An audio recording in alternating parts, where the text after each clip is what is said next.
ఈరోజు మనం హోలీ పిచికారీ చేసుకోవడం ఎలాగో నేర్చుకుందాం. దీని కొరకు ముందుగా ఒక పాత వాటర్ బాటిల్, సైకిల్ స్పోక్ నట్, కత్తెర కావాలి. ముందుగా బాటిల్ మూతను తీసుకొని కత్తెరతో ఒక రంధ్రాన్ని ఈ విధంగా చేయండి. సైకిల్ స్పోక్తో పాటు వచ్చే ఈ నట్ని నిప్పిల్ నట్ అని అంటారు. ఇది ఈ విధంగా కనబడుతుంది.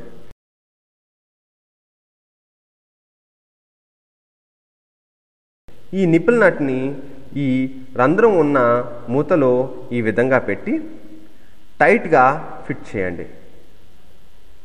ఈ నిప్పిల్ నట్ని ఇలా గట్టిగా ఒత్తడంతో నిప్పిల్ నట్ బయటికి రాకుండా ఉంటుంది. ఇలా తయారు చేసిన ఈ మూతని రంగునీరు కలిపిన బాటిల్కి ఇలా పెట్టి ఇలా ఒత్తడంతో రంగునీరు బయటికి రావడం మనం గమనించవచ్చు. ఈ విధంగా మనం హోలీకి మన సొంత పిచికారీ చేసుకోవచ్చు.